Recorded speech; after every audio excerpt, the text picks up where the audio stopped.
Mr. Secretary, you are now recognized for your opening statement, sir.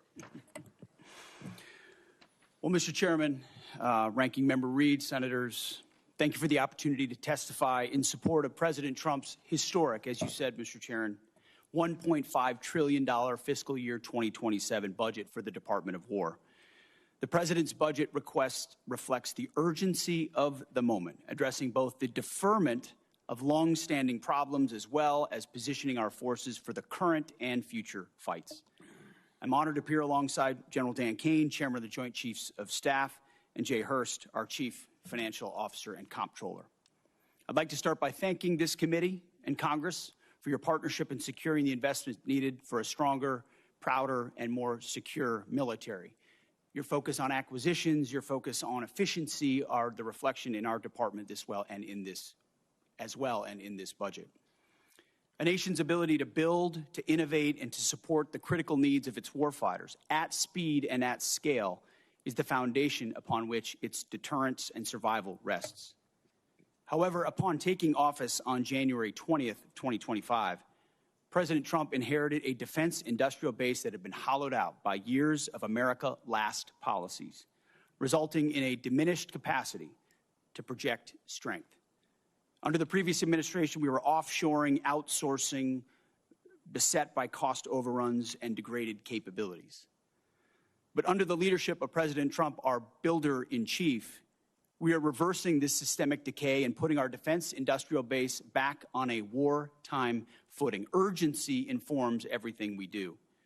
We're rebuilding a military that the American people can be proud of, one that instills nothing less than unrelenting fear in our adversaries and inspires historic morale and recruiting in its ranks. We fight to win in every scenario. The $1.5 trillion budget put forward by the President will build upon a previous $1 trillion FY26 top line and will continue to reverse the 4 years of underinvestment and mismanagement of the Biden administration.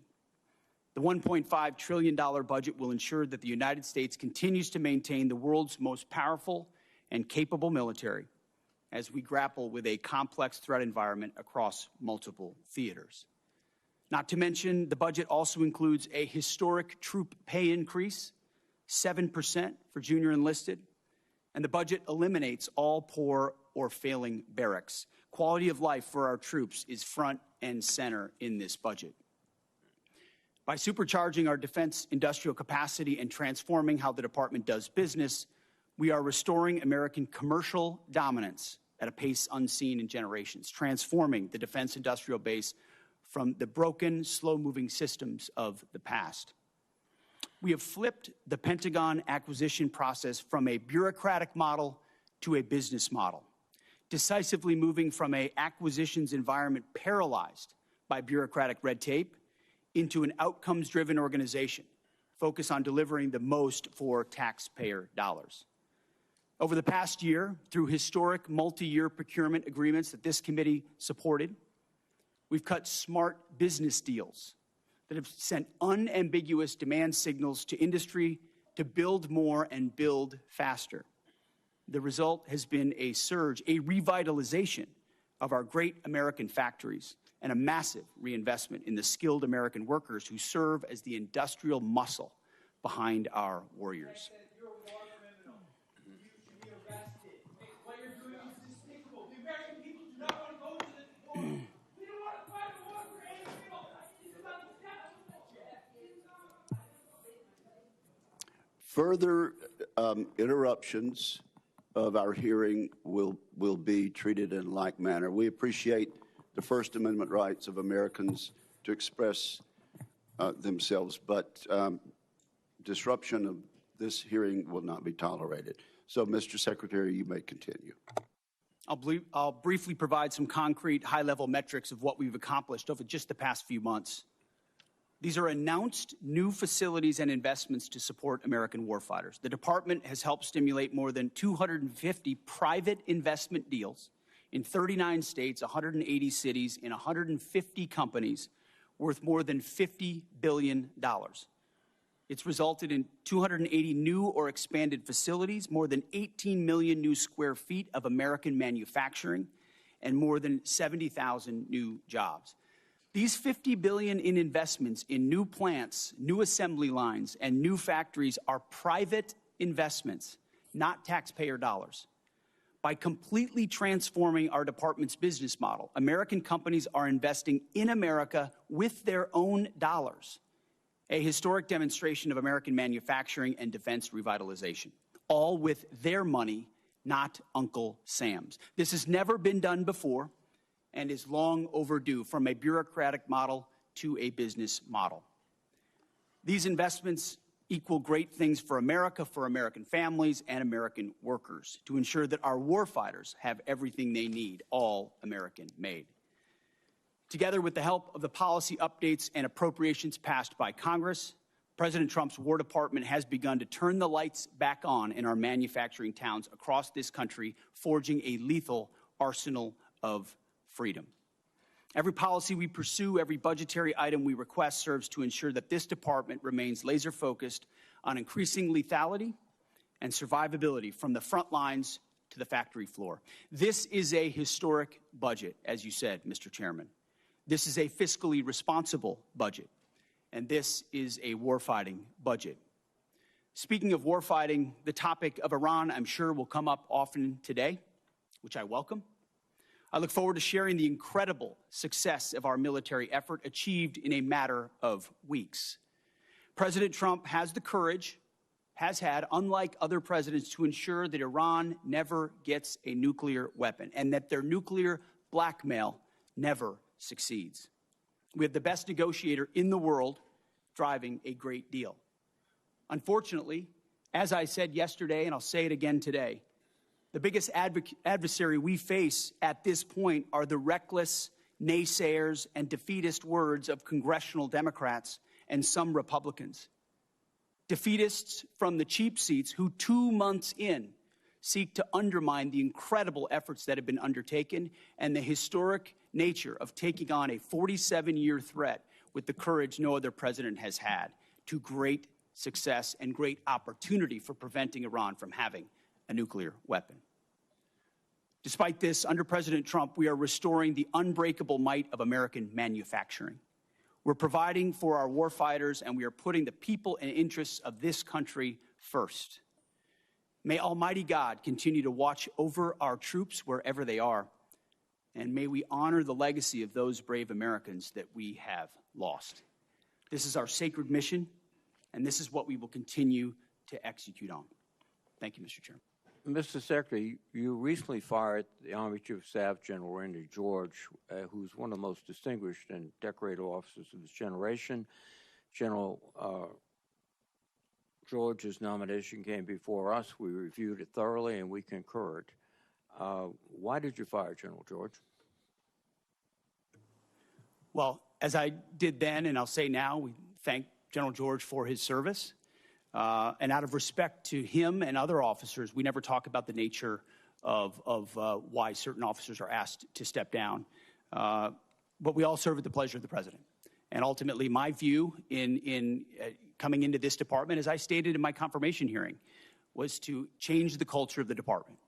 And it's ultimately challenging to change the department, the culture of a department with the same people who are a part of or in that department. So I have made many changes with general officers. We will continue to make changes as necessary with general officers, and they will be in keeping with the trajectory of where we would like to take the department. But it doesn't take away from the service of those, and I think you will note that every officer that's been asked to leave has been treated with respect. Interesting. Of the 24 officers that you have fired for reasons unrelated to performance, since you have not indicated any cause, 60% are black or females. Now, did the president direct you to single out female and black officers to be dismissed? Senator, of course not. And as we've emphasized at this department from the beginning, the only metric is merit. Members on this committee and the previous leadership of this department were focused on social engineering, race and gender in ways that we think were unhealthy for the department, focusing on those things, making decisions based on those things. Okay. In President Trump's War Department, we make decisions based on only one thing, merit. And that's how we've made decisions going forward. That's how we've made them, and that's how we'll make them going forward. Well, let me go back to General George. What did he fail in terms of his lack of merit to continue serving? As I said, I don't talk about the nature of dismissal out of respect for these officers. But ultimately, we want to take the department in a particular direction, certain services in a particular direction, and we want leadership that's running as fast in that direction as possible. And in some cases, we make changes accordingly, but do so out of respect to those officers. Well, I think that direction from your behavior is an intense interest in Christianity, in nationalism, and in not recognizing the talents of women and non-white gentlemen, and that's the wrong direction. I don't know what you're insinuating, Senator, but I am not ashamed of my faith in Jesus Christ. Well, you shouldn't be ashamed. And if you want to shame me for it, go ahead. I'm not shaming you, but are you critical of other faiths? I am a believer. I'm quite open in that, and our department allows for a multitude of faiths. So I don't know what you're suggesting. I've heard the likes of things that people like you suggest to try to smear my character, and I won't give into it. No. I'm sorry, Mr. Secretary, but broadcasting before the national religious broadcasters stressing the need for more Christianity in the military forces doesn't seem like a neutral position in which you tolerate and accept all religions. Let me move on. The strategic aspects of this operation in Iran. The president declared that we're going to destroy their missiles and raise their missile industry to the ground. And after more than 13,000 strikes, unclassified assessments conclude that Iran retains more than 40% of its drone arsenal and 60% of its ballistic missile launches compared with pre-war levels. That's one of his objectives. The second objective was regime change. To the great proud people of Iran, I say tonight that the hour of your freedom is at hand, and we will take over your government. Well, when we finish, we'll take over government. That has not succeeded. And then one of his other things is at the onset of the war, the president said, we will ensure that Iran does not obtain a nuclear weapon. Military operations in Iran have not achieved that goal yet. And it also seems to indicate that his pronouncements about Operation Midnight Hammer, obliterating the nuclear policy and structure of the Iranians, was false. So you have not achieved any of the objectives yet that has the president mentioned. Well, in this setting, I won't talk about the nature of metrics, which are classified, as you know, Senator. But I can say that looking at the objectives we set out to achieve from the beginning, some of which you laid out, our military objectives have been stunningly effective. Take, for example, their defense industrial base. They're completely incapable at scale at any level of reconstituting the capabilities you referred to, which is a devastating result for any country. Especially one whose ambitions are as wide as Iran's. So we've put the president in a very strong position to ensure Iran never gets a nuclear weapon. That's the takeaway that's been underneath every single aspect of this. For 47 years, Iran's trying to blackmail its way to a nuclear weapon. They were closer than ever before because of bad deals under previous administration. President Trump was willing to do something about it and not allow their conventional missile shield. That's the North Korea strategy. That's, to be clear, what Iran was pursuing. Hiding their nuclear ambitions, revealing them over time, and then building a conventional shield of missiles so powerful that no country would challenge them for fear of what would happen if they unleashed that arsenal. Weakened after the 12-day war and Midnight Hammer, which did obliterate their sites, President Trump saw an opportunity, because their ambitions continued, to ensure that umbrella of nuclear blackmail did not allow them to get to a nuclear weapon. And the world is safer because of his bold and historic choice. Mr. Secretary, I think that's rhetorical but not factual. Thank you. And Senator Gillibrand and then Senator Rounds. Thank you, gentlemen, for appearing before this committee, and thank you for the closed session prior to this. I don't know if you fully appreciate how much the American people do not support this war. It is an unauthorized war. Normally, when you come to Congress, it's a way for the American people to be part of that discussion. The American people, particularly in my state of New York, are upset for a lot of reasons. First of all, this war is costing so much money.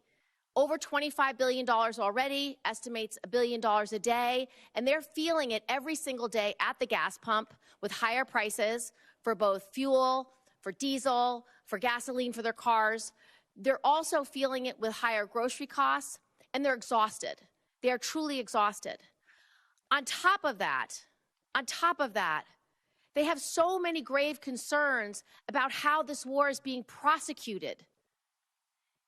They read in the paper that 22 schools have been hit. They read in the paper about a girls' school, hundreds getting killed. We have a debate going on in this country about AI, a serious debate about AI. And I haven't heard yet from you that you will not allow AI to make final targeting determinations, even when nuclear weapons are being used. That's a huge issue that we need to discuss. So I want to start from the top, Secretary Hegseth. Why do you continue to prosecute a war that the American people aren't behind? First of all, I appreciate the opportunity for that closed session where we had a, unsurprisingly, very different discussion than we have here with the cameras on. We support this because my job is to represent New Yorkers, and I can tell you, when I talk to them all across my state, they are furious, and they expect me to explain to them why they are furious. And Senator, when I talk to Americans, and especially when I talk to the troops, they are grateful for a president who has the courage to take on this threat after 47 years of what Iran has done, targeting and killing Americans, and what it would mean to the world if Iran's nuclear ambitions were actually achieved. So the question I would ask to you and to others is, what is the cost of a nuclear-armed Iran? What is the cost to the American people if the world's most dangerous regime has a nuclear weapon? But the truth is, they don't want war coming to this shore, and when you do a decapitation operation, the likelihood is going to be exchanged in the United States. There's no evidence that we are safer because of this war. We did not have any evidence that Iran intended to imminently attack this country in any way, shape, or form. So I disagree with your assessment that we are under threat. Do you not believe them when they say death to America? Listen, our adversaries use rhetoric all the time. What I'm concerned about is we are not safer, and I would just like to know why you have not sought the support of the American people, and 3 out of 5 Americans are against this war today. I believe we do have the support of the American people, and we have briefed regularly what this mission looks like and why it's critically important that we undertake it. And I would remind you and this group that we're 2 months in to an effort. And many congressional Democrats, as I pointed out, want to declare defeat 2 months in.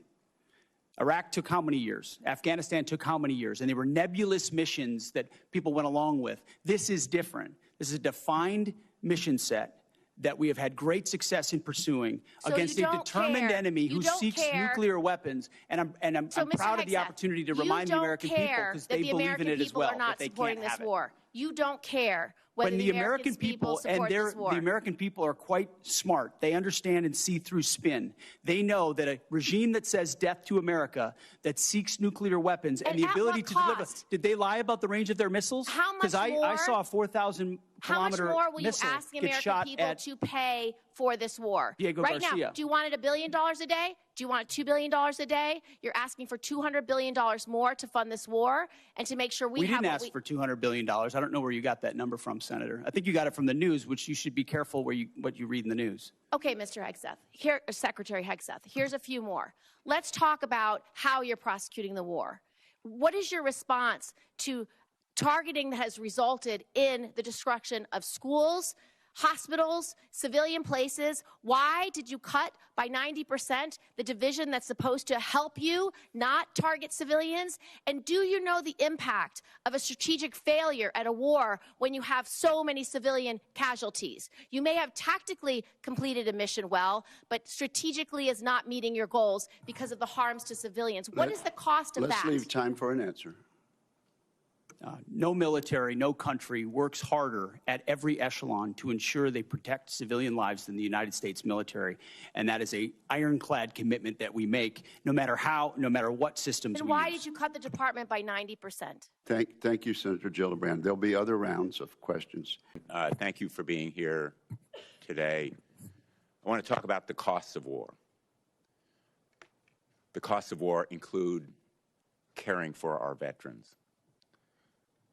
We've had an estimate from Mr. Hirsch yesterday that the cost to date in dollars for this war has been $25 billion, which I believe is well below the actual cost based on everything that I've heard, everything available to us in various kinds of settings, and I'm going to ask for a more accurate assessment. But we also know that about 400 service members have been wounded as a result of this war. When they retire, when they come home, their retirement pay will be docked dollar for dollar for every disability benefit dollar they receive. Secretary Hegseth, I'd like your commitment that you will support the Major Richard Starr Act that will eliminate this wounded warrior tax. I'm sure you're familiar with it. Tens of thousands of servicemen and women now are reduced in their retirement pay literally for every dollar of disability benefits they receive. Well, I appreciate your focus on this issue, and I will tell you you mentioned roughly 400 that have been injured. Thankfully, over 90% are returned to duty. But that doesn't mean they wouldn't have a residual challenge. And we're tracking that at point of injury to ensure that that is noted, even though they're returned to duty. But what I'd like is your commitment that you will support the Major Richard Starr Act. As I have said in the past to other organizations, we support the Richard Starr Act. Thank you. On the issue of cost, Mr. Hurst, does that $25 billion estimate include all of the costs in terms of damage to our bases, the need to replace planes and munitions, and the costs of injuries to our servicemen and women? Senator, so for the MilCon facilities replacement cost, that's probably the hardest thing to estimate right now because we don't know what our future posture is going to be or the future construction of those bases. Well, you owe it to us. You're here to ask for appropriations. Of course. And I would like a more accurate estimate of what has been done that will require replacement and renovation, as well as the other costs. And I think $25 billion is probably less than half, maybe less than a quarter of the total cost of war, which is the reason why the supplemental request is much higher. So I think you owe it to the American people to give us the straight talk about what the costs have been. Mr. Secretary, I know you have characterized this war as an astonishing military success, to use your words yesterday. But the American people aren't buying it. And I know you feel the American people are seeing through the abstruse stuff that is thrown at them, but one point is irrefutable, which is America never succeeds in war unless the American people are behind it. And if what you're seeing as success now is winning, I would hate to see what losing looks like, because none of the shifting and contradictory objectives of the war so far have been achieved. Likewise, let me ask you, yesterday, the President said that Ukraine has been, quote, militarily defeated. I assume you don't agree with that assessment. The negative nature in which you characterize the incredible and historic effort in Iran is part of the reason, Senator, why the American people view it the way they do. It's why I looked out at our press corps at the Pentagon and called them the Pharisees in the press. It's because they look for every problem. Well, I'm asking you about look for Ukraine. every problem that exists, Ukraine and you has miss. been militarily defeated? You missed the I would plank. submit, based on my 9 trips to Ukraine, that is a false narrative that the president's We are buying 2 from months Vladimir into a Putin. historic military success in Iran, and will you want to call it a dispute it defeat. And it's because defeatist Democrats it like is you the that people cloud of the mind of the Ukraine American who are people fighting and for their would otherwise survival, fully support fight no preventing help Iran from having the a nuclear weapon. administration, and they are bravely fighting our fight. And that is the reason that I'm pursuing the Russian sanctions bill, which is bipartisan, along with Senator Graham, and why I hope we will recognize our obligation to release that $400 million, which we've appropriated. Thank you, Senator Blumenthal. Got Senator Kaine. Thank you, Mr. Chair. Mr. Hurst, I want you to just confirm something for me about the president's submitted budget. $1.5 trillion is about a 40+% increase from FY26. Am I right that not a penny of that is to go to a pay raise for the 800,000 civilians who work for the Department of Defense?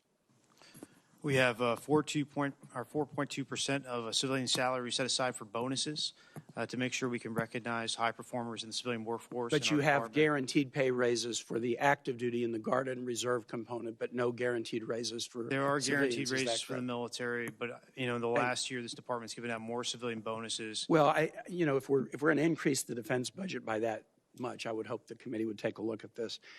Chairman Caine, man, I like the sound of that, Chairman Caine.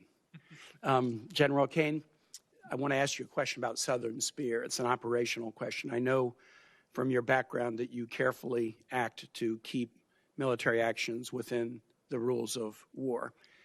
What legal justification could there possibly be that would allow the U.S. military to strike boats in international waters and kill the occupants of those boats without a showing of evidence that there's narcotics on those boats?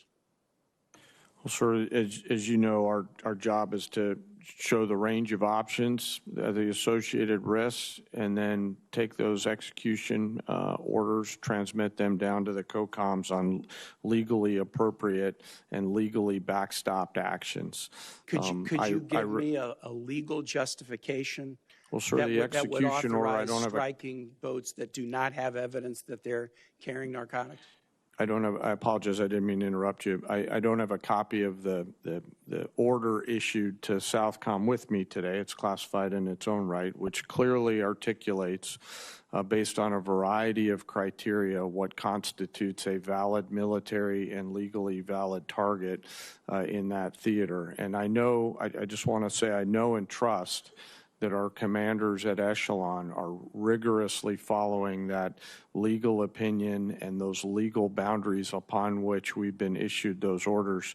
And General Caine, I would encourage, again, my colleagues, I am at a disadvantage. I've seen the legal opinion, but I can't talk about it because it's classified. I've seen the targeting criteria, but I can't talk about them because they're classified. I've seen the secret list of DTOs against whom we have declared war that even they haven't been informed of, but I can't talk about it because it's classified. But I would urge all of my colleagues to go to the SCIF and read the targeting criteria and get briefed about it, and then also look at all of the files of all the strikes that have taken place. I've done that with the first 46 strikes or so. And I think there's a profound mismatch between what is occurring and the underlying assumptions in the legal opinion. And I would just encourage my colleagues to dig into this. To Secretary Hegseth and General Caine, the War Powers Resolution specifies that a war initiated by a president without congressional approval must be concluded within 60 days. It can be extended by an additional 30 days if, quote, the president determines and certifies to Congress in writing that unavoidable military necessity respecting the safety of the U.S. Armed Forces requires the continued use of such armed forces in the course of bringing about a prompt removal of such forces. We're right at the 60-day deadline. Is the president intending to either seek congressional authorization for the war in Iran or send us the legally required certification that he needs an additional 30 days to remove U.S. forces from the war? Just briefly on the previous question, we do know that these are designated terrorist organizations, so we treat them like the Al-Qaeda of our hemisphere, just as a note. But that was not the question I asked. I know there's more to that question. I just think it's important for the public to understand that. There's no willy-nilly targeting of drug boats. We know exactly who these people are affiliated with. I was asking about what's on the boats. On Iran, ultimately, I would defer to the White House and White House counsel on that. However, we are in a ceasefire right now, which our understanding means the 60-day clock pauses or stops in a ceasefire. So you're not in. Yeah. It's our understanding, just so you know. Okay, well, I do not believe the statute would support that. I think the 60 days runs maybe tomorrow, and it's going to pose a really important legal question for the administration. We have serious constitutional concerns, and we don't want to layer those with additional statutory concerns. I yield back, Mr. Chair. Thank you, Mr. Chairman. So Americans are paying a high price for Donald Trump's war with Iran. We've got 14 service members who are dead, over 400 more who are wounded. Prices are rising for nearly every American family. But someone is profiting off Trump's war. Insiders who know what's going on and who place bets on that inside information. On March 23rd, just 14 minutes before Trump unexpectedly posted about, quote, very good conversations on ending the war, traders suddenly bet $500 million on the price of oil, which, once Trump made his announcement, immediately dropped. It happened again on April 7th, and then again on April 21st, a surge in oil bets, then a Trump post, and then a huge shift in oil prices in just the space of minutes. It looks like insiders have been making out like bandits using secret information about the war. Now, one U.S. soldier has been charged, but that was for betting on capturing Maduro months ago. Not a single person has been charged in the many, many, many trades over the Middle East war. So, Secretary Hegseth, do you have any explanation for these perfectly timed spikes in trading activity other than insider trading? Senator, all I can tell you is that everything we've done in our department, everything we've done with information, in working with the White House and across the interagency has been completely above board. Well, so what does it mean? Do you have any other explanation other than insider trading? Do you have a story for why just minutes before there's an announcement, there's a surge in trading activity? Senator, I'm more than focused on doing my job and ensuring we execute properly, which thankfully, under this administration, our troops have done incredible things in all these missions. My job in all of those moments is to make sure we're prepared. And that's part of the reason why we've been so successful in these raids, in these efforts, is that this joint force is prepared. You're saying you're not paying any attention to this insider trading. Is that what you're telling me? That you've paid no attention to this? You haven't noticed it? You haven't done anything about it? What I'm saying is we're focused on our mission of executing for the American people, and what happens in markets is not, in betting markets is not something we're involved in. What happens in betting markets doesn't matter to you, even if the information may be coming from insiders in your office? Senator, it's not something we're involved in at all. And of course, we take operational security at every level very seriously. In fact, no one's taken operational security more seriously than us. If you look at what it required to keep secret Midnight Hammer and Operation Maduro, the absolute resolve with Maduro, and the steps we've taken, so no one's been tighter about ensuring that operational security is ensured. To deal with insider trading out of your office? I mean, we would ensure at every level that inside information I is take that as a no. properly safeguarded. All right. Well, obviously you're not. I'm also concerned about recent reporting on your own financial dealings with regard to profiting from the war in Iran. The Financial Times reported that your broker tried to buy hundreds of shares in a BlackRock fund invested in defense companies just before the war began.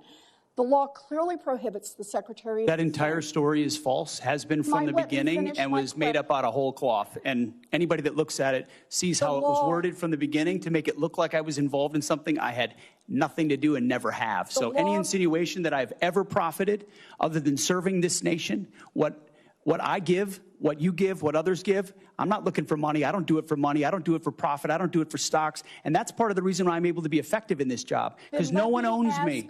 No one owns this department. No one owns this president, and we can execute for the American people, and we do. The law clearly prohibits the Secretary of Defense from owning stock in the 10 biggest defense contractors.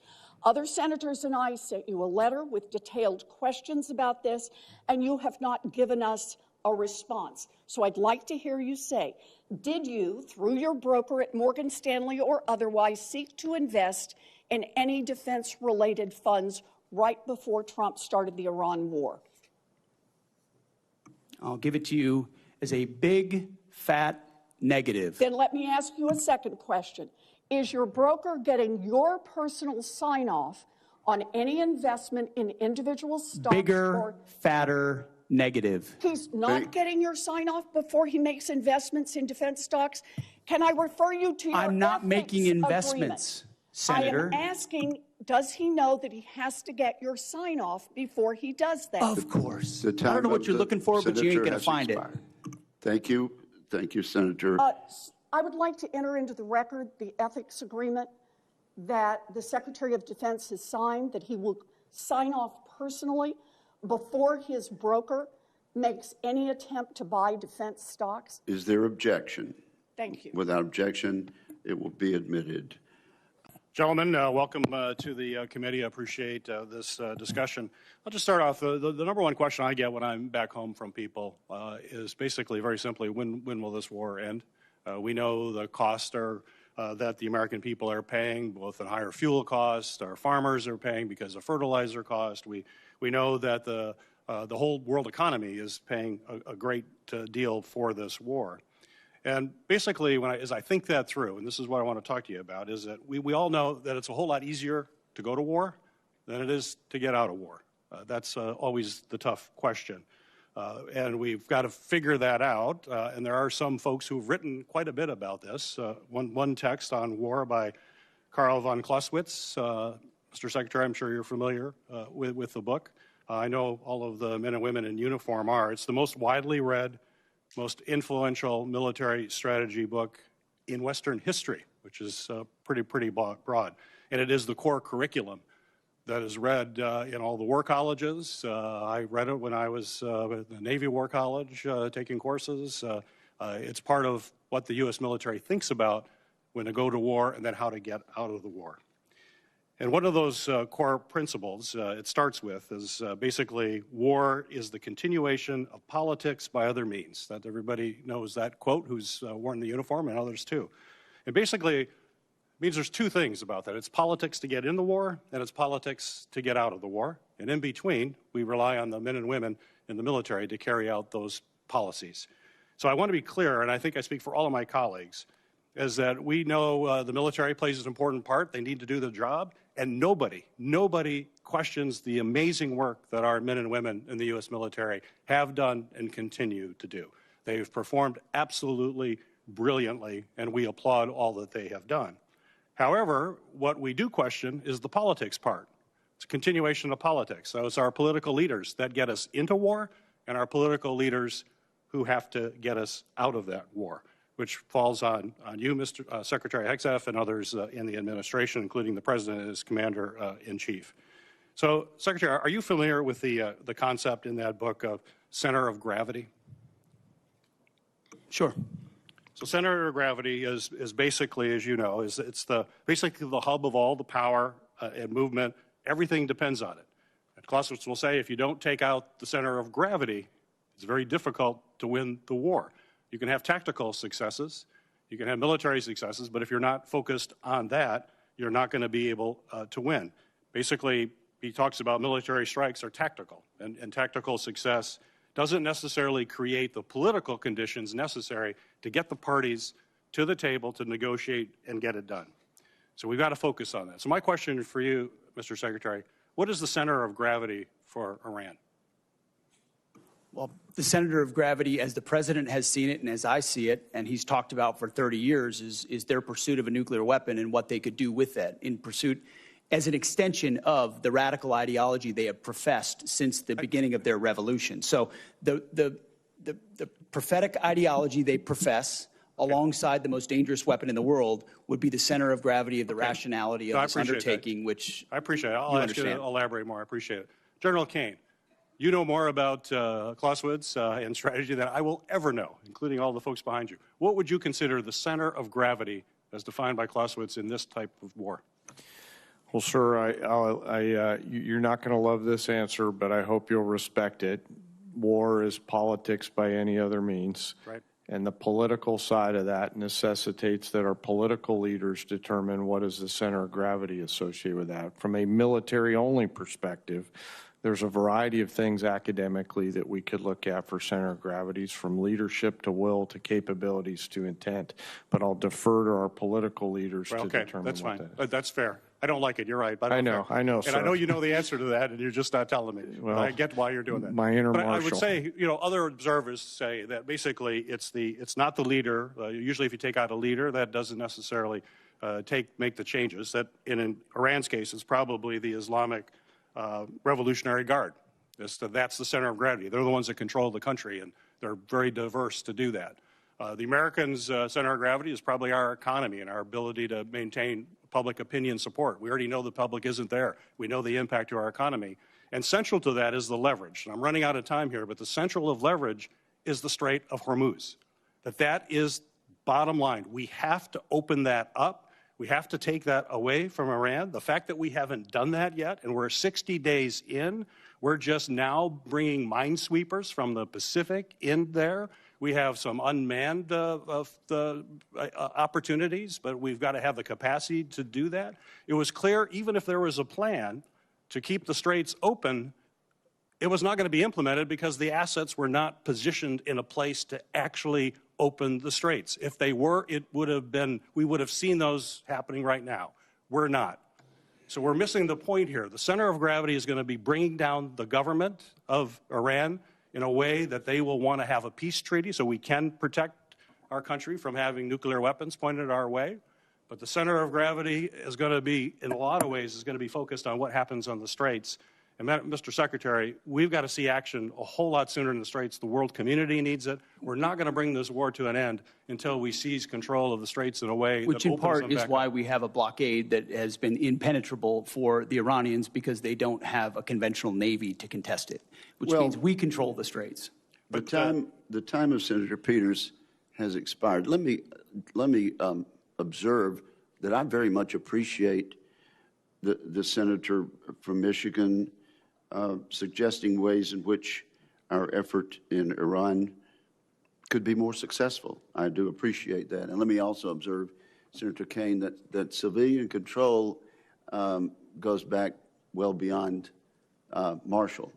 It goes back to George Washington, who was wise enough to resign his commission to the elected membership of the government at that time.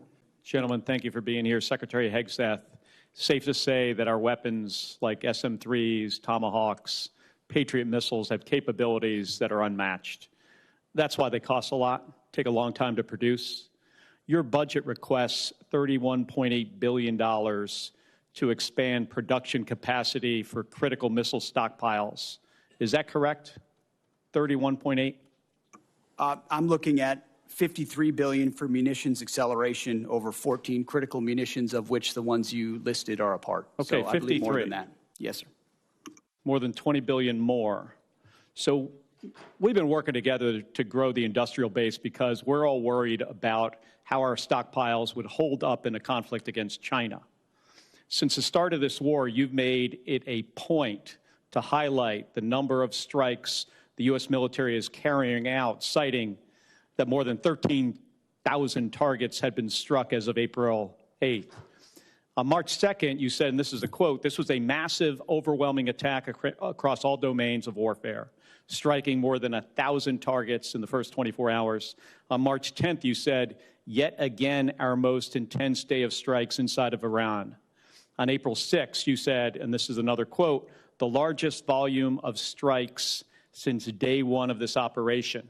Your department has released video after video of things blowing up.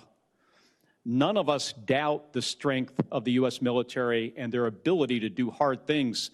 I understand that better than anybody. The questions we should be asking and answering are, what does this cost us and what does it achieve for the American people? Many of these strikes use our best weapons, and we're using a lot of them and a lot of interceptors. Open source reporting has estimated that the military has used an outrageous number of Patriots. I'm not even going to say the numbers, but a lot of Patriots, a lot of THAAD rounds, JASSM-ER, Tomahawks, very expensive, exquisite. We can't make these munitions overnight, and it's clear from your budget request that you know that. Can you tell us how many years specifically is it going to take to replace these systems? Senator, thank you for the question. I would defer to the comptroller on the amount because I think it's a lot higher than 53. If you look at long-range fires, JASSMs, LRASMs, Tomahawks, we're looking at $238 billion. Okay, we're looking at $40 billion for hypersonic. So I actually think it's closer to $330 billion in munitions. Okay, how many years to replenish? That's the question. I think that's exactly the right question, too, Senator, because the time frame we were existing under was unacceptable. Okay, well, and tell what this me, budget does, months and years, fast. Years. I mean, we're building new plants in real time. So just to replace what we have expended. I said months. And then you said years. It depends on the weapon system, but 2 to 3, 4x of what we have today. Okay. So yes, we're dealing with a reality under the previous administration of what they sent to Ukraine and what they allocated elsewhere. Okay, I got it. So we fired years worth of munitions. And it is clear that these are being expended to try to achieve some objectives. That was the plan. But, Mr. Secretary, this war is stuck. The Strait of Hormuz is closed. The Iranian regime is in place. The nuclear material still in their hands. Americans are being crushed by higher costs. And it's not clear to them at all what the goal of this war is. So, I've got about a minute, and I want to go to another topic. I saw your hearing yesterday, and I'm going to give you one more chance to address a question here. It's my understanding that the definition of no quarter is that legitimate offers of surrender will be refused or that detainees will be executed. Is that your understanding of the definition? The only entity that would kill detainees or target civilians is the Iranians, and they're the ones being crushed. So it's the Iranian military and their military capabilities. The question is, I disagree completely with your articulation. No, do you understand the definition that I just read you? Because that's the definition from your department's law of war manual. Is that your understanding? And I'm going to just get to the point here. We fight to win and we follow the law, Senator. Okay, so your quote was, we will keep pushing, keep advancing, no quarter, no mercy for our enemies. And yesterday, you did not clarify whether you stand by this statement. So I'm going to give you another opportunity to clarify if that is what you meant. Do you stand by that statement you made on March 13th? We have untied the hands of our warfighters. We fight to win, and we follow the law. Okay, so you're not clarifying. So you stand by that statement. So you're the Secretary of Defense. The things you say matter. And your response here, right now, makes it clear to the American people exactly why you are not right for this job. It makes it clear to our enemies, Senator. Gentlemen, you're here to ask for $1.5 trillion, 40% more than what we gave you last year, $1 trillion. And I agree with the chairman of this committee that the world has never been more dangerous and complicated. And regardless of whether we disagree on the reasons for getting into this war, I think we can all agree that we want our military to come out of it safely and successfully and as soon as feasible. The military has taken, the administration has taken military action in 10 different places in the world in 15 months, more than any president in U.S. history.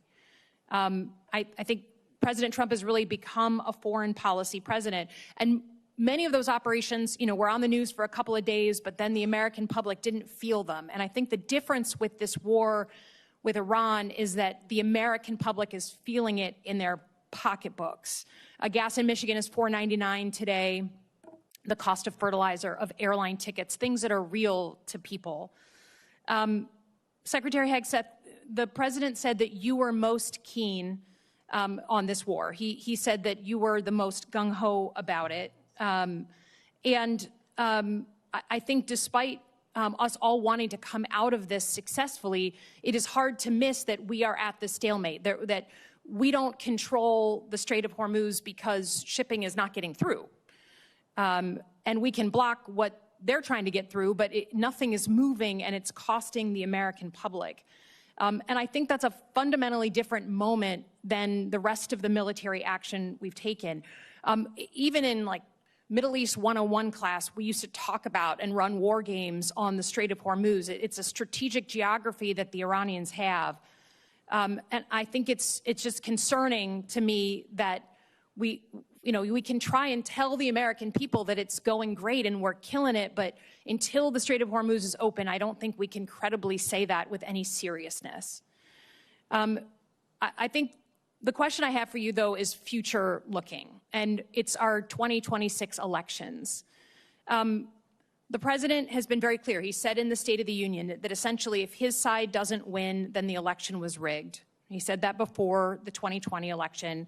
He's asked for voter rolls for 29 different states. He just asked for Detroit's votes or ballots.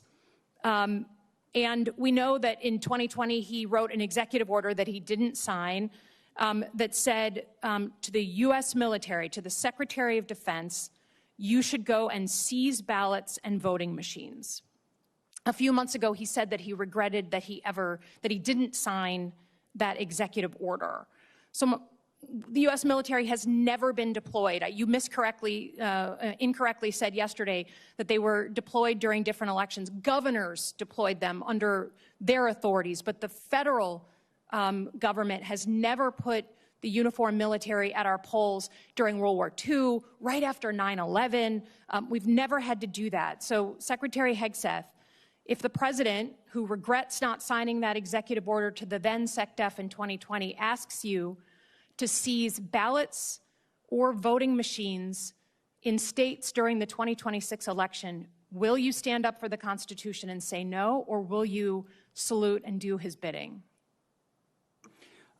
Senator, I didn't get a chance to answer the front part of your question, which, there was a lot of deferred maintenance under the Biden administration that needed to be addressed because the world was in chaos when President Trump was elected. Just address the election issue, please. Well, again, that's the most important thing. It's what's happening. It's yet another gotcha hypothetical, which is your specialty. It's not. We had an executive order under the Biden administration in 2024.